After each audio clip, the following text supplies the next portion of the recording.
नमस्कार। आज हम एक बहुत ही जरूरी टॉपिक पर बात करने वाले हैं। अगर डायबिटीज है तो अपनी किडनी यानी गुर्दों को कैसे सेफ रखा जाए। देखिए, डायबिटीज को मैनेज करना एक पजल की तरह है और उसमें किडनी की हेल्थ एक बहुत ही जरूरी पीस है।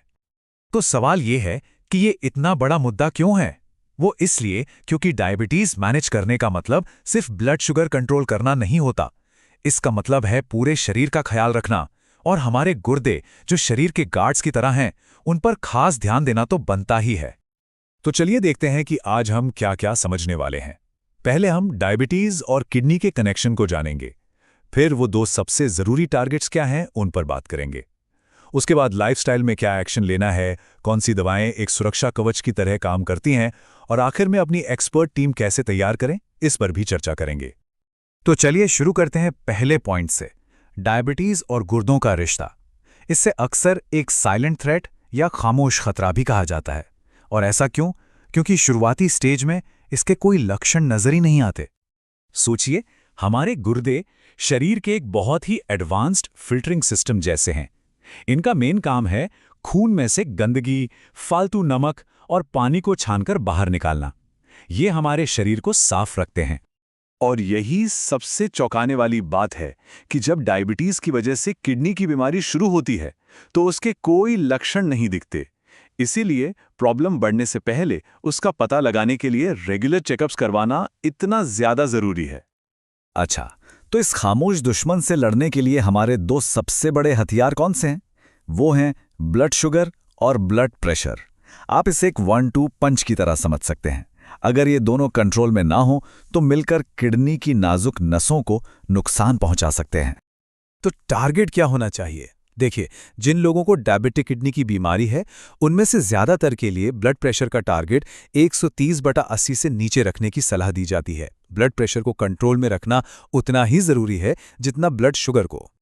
और दूसरा टारगेट है ब्लड शुगर, जिसे हम A1C टेस्ट से नापते हैं। ये टेस्ट आपको पिछले 2-3 महीने का एवरेज ब्लड शुगर बताता है। आमतौर पर इसका लक्ष्य 7% या उससे कम रखने को कहा जाता है।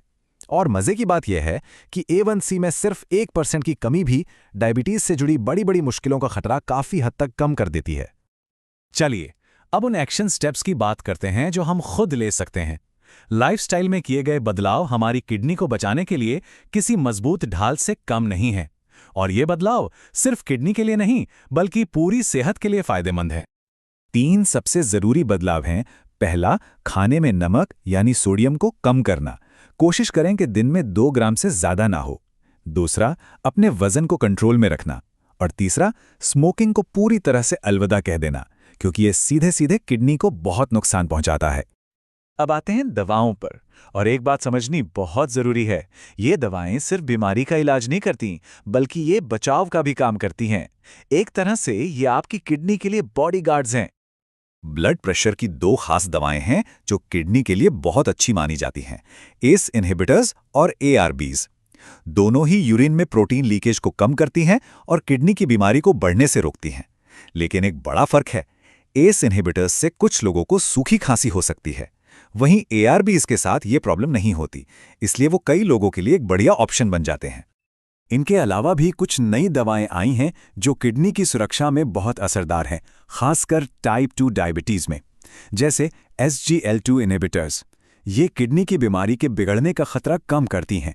और फाइनेरेनॉन जैसी दवाएं तब काम आती हैं जब दूसरे इलाजों के बाद भी यूरिन में प्रोटीन आना बंद नहीं होता। और आखिर में सबसे जरूरी बात, डायबिटिक किडनी की बीमारी को मैनेज करना एक टीम एफर्ट है। इसमें हेल्थ एक्सपर्ट्स के साथ मिलकर काम करना ही कामयाबी की चाबी है।